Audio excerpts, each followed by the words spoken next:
Hey buddies, right, today I'm showing you how to set up, play and review of this game, Cosmic Colonies. Be driving to the left, managing your resources and trying to cover your asteroid to give you the most points. There's also a mini expansion that comes with the game, but we will not be talking about it in this particular video, but please subscribe and check out the solo playthrough coming soon as well as that expansion, because this is the direct edition. Buddies, right, so for Cosmic Colonies, you're firstly going to need a board. So the main board in play will depend on the number of players playing. So in a 2 to 3 player game, you're playing this side, and a 4 to 5 player playing that side. In a solo game, you'll also be playing on this side as well. So that indicates which player count you're playing at. Now, you normally will be getting this kind of obelisk marker, which is your round marker. You might have recognised this from such films as 2001: A Space Odyssey, but this particular piece will be played with the Armageddon piece. That's because it's the direct edition. Additionally, you will need something to do for round markers. In addition to round markers, you're going to be needing score tracker markers as well.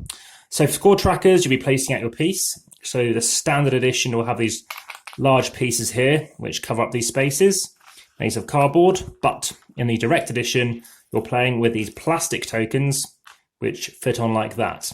So depending on what color you want to be, then you can decide, and you'll be playing with those later on. Now, I'll be leaving this in shot set up as a 2-player game. Reason being is it's quite easy to show you how to draft. So we're placing that there and come back to that later. We'll also need a player mat each. This is your asteroid. You're either going to be playing on this side, which is on the easy mode or basic mode, or you'll be playing it on the advanced mode. Now for this video, I'll be teaching you just the basic mode to give you the basics of the game, but there'll be comments and descriptions you can keep an update on to basically see how the advanced game plays. Additionally, there'll be a solo video and a solo playthrough. So that'll be done separately. So let me move this just up to the top of the board. Let's just move him down a bit there. Cool. So the next thing you need to do is choose which cards you want to play with. So for the basic mode, you're going to have cards like this. So it's just kind of a single cog, which is quite nice iconography. For the advanced mode, you're going to have triple cogs as per the back of the boards. So we'll come back and not look at those in this particular game. So in this instance, we're playing with basic cards. So just to let you know, there are solo cards as well, but remember, you're not playing solo today. So you're going to choose which cards you want to use. Now you pick 12. I'm just using 1 to 12. I will be playing with, 9 to 20, etc. But right now you can take these, you're going to shuffle them up, put 2 in here, and then you're going to take 4 cards each. Okay. So there you go, you have your 4 cards, they have 4 cards. You're also going to need to hand out some objective cards, other ways to score. So in this case, again, you're going to shuffle these up and deliver them out. So you're going to shuffle them, blah, blah, blah, take 1, they're going to take 1 as well. And in this instance, we're just going to keep this visible off to this left-hand side of the screen. So again, if you're enjoying this content, please hit the like button. Please hit the subscribe if you want to catch that solo playthrough, etc. And also there is a playlist in this channel that you'll be able to see all the other Floodgate stuff we'll be doing. Additionally, any other solo games in that playlist for solo games, there's a playlist as well for how to set up play and reviews. So in this instance, my bonus is to try and get these kind of orange shaped things here. So these are different things that we can choose to get. These are polyomino tiles. They're all an area size of 4. And what you're looking to do is mainly, perhaps based on your objective, try and gain points by placing these out. Because in my case, I'll be getting 2 points for placing out certain types and 1 point for another. So in each round, there's only going to be 1 of each type, and we're fighting over what we want to get. So different things we have over here, we have power. So that's going to go there. It's basically solar. We have organics, maybe food we can eat. You also have water, these little drums and these droplets. And finally, we have these minerals in purple. So these are things that we'll be using to basically place and buy to place them out. In this instance, for my objective over here, I'm wanting 2 energy or 2 power and 1 mineral. So I need to be spending this stuff. But first I need to get it. How do you do that? Well, everybody's got their cards. So I've got my 4 cards, they've got their 4 cards. You're going to pick a card and play it out.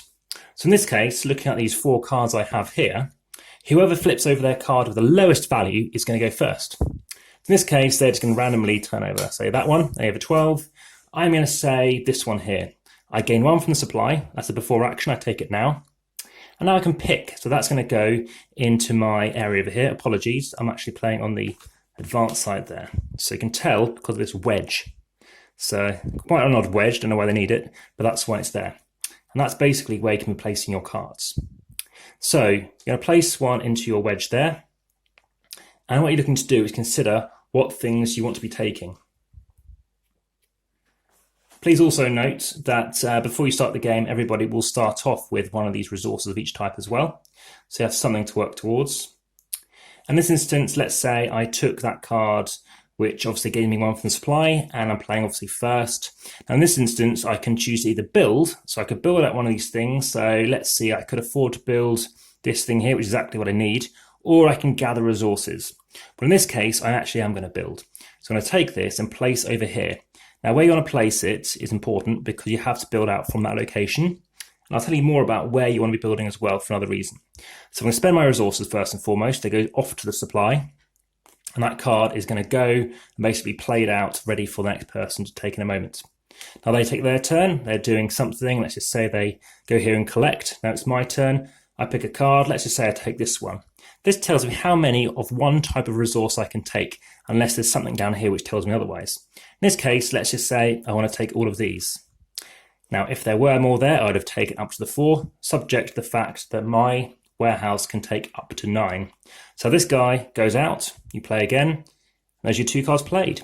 End of the round, you're taking the cards to the person to your right, giving the person, or to your left, depending on how it's going to be, and then they are going to take those 2 cards. Now, the 2 cards that they spent are going to go face down. I'll be grabbing those next round.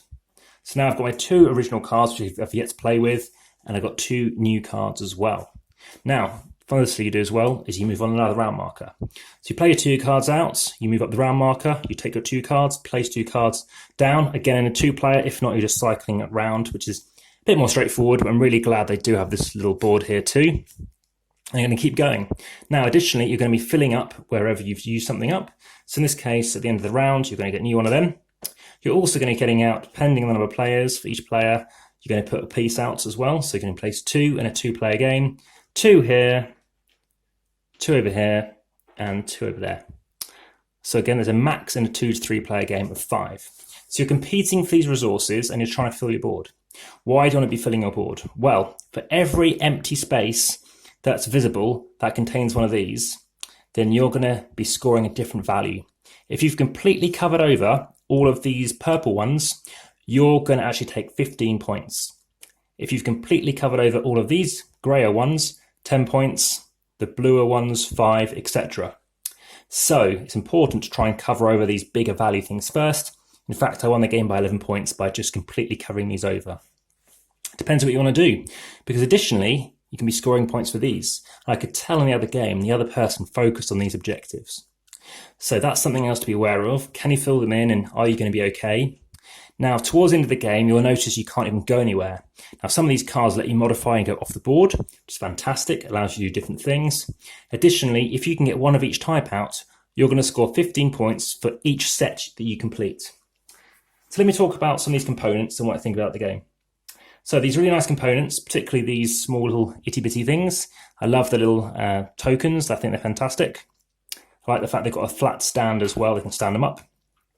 Very nice. Plastic, but very, very nice. These pieces are very fine, quite like Galaxy Trucker. If it was to pattern match, I find it would be quite hard to tell what they are. But thankfully, it isn't around that. You're just trying to look down and see what these things are. It is quite a vague, kind of distressed kind of colour. And sometimes some of these colours do overlap. But luckily it does pop out enough for looking for your objectives. There's not too many to try and find. 4 or 5 you might be able to grab in a game. So aside from that, I like these plastic mats. There's a nice sheen to them. And again, they are double-sided, and each mat is different as well. So that's a very nice change. For a basic game, you think maybe they'll be identical, but no, there's more to play with it than just that. Again, you can choose what you want to do. I think it does play well as a 2. I know some people don't necessarily think so. And the fact is that when you're passing a card off, like in any drafting game, you know that other people are going to benefit from it. But equally, you can get it back again. So knowing when to give somebody a card, maybe in that 7th round when you want to place it down there and they can't get it, that's quite effective. Again, working well as a 2-player game. And it's something whereby you need to get deciding, well, when do you want to play a card? Equally, if there's a tie at the end of the game, it's going to come down to the number of buildings left and maybe resources, and finally who's played the highest card. So trying to hold back on a higher card might win you the game, but I don't think it's, the third tier of tie breaking is highly unlikely, but I'm glad to know there is a clear tie break decider as well. So aside from that, I think that the rules are straightforward. It's a nice, straightforward game. Hopefully that was a clear example, the time it took me to explain that.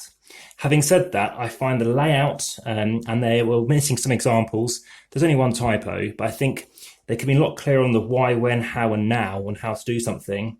And additionally, like I said, more examples and more things that were clearer, I think could have worked a lot stronger, because I did have to check the rules a few times, and some of the terminologies could have been a lot better. Rather than saying what's uncovered, I think, what is still visible at the end of the game. So in terms of how you play the game, you want to be looking at what resources anyone else has. What are they working towards collecting? What can you take to try and stop them? What could you take to try and get to what you need and ensure that it's going to be available? On a turn, on a round, you're probably taking a collect action and a build action, and maybe go early and get loads of resources, but remember, there is a limit. Aside from that, with more players, even though it's simultaneous action selection, you might find that one player is taking a bit longer. There is some analysis paralysis when at the beginning of that round, you've got 4 cards. Thankfully, it's only 4, but you're trying to pick something and it isn't necessarily quite clear what to do. I would say, if in doubt, just grab some resources, probably something to do with what's on here. Again, if it actually listed on here what it is, I think that might help you to make a decision on what things to take. So aside from that, I think it's snappy. It's a very snappy game. It can be tight, obviously, making sure you do have enough of what's out there as well. And I think it's a nice lightweight, light to medium game. Aside from that, I think it plays quite quickly, as I said. It's nice. It's about 30 minutes or so. That's even when I first teach.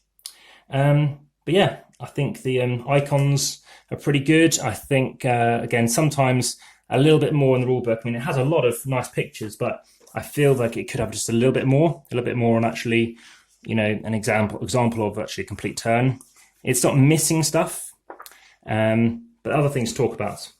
So the art, I really do quite like this.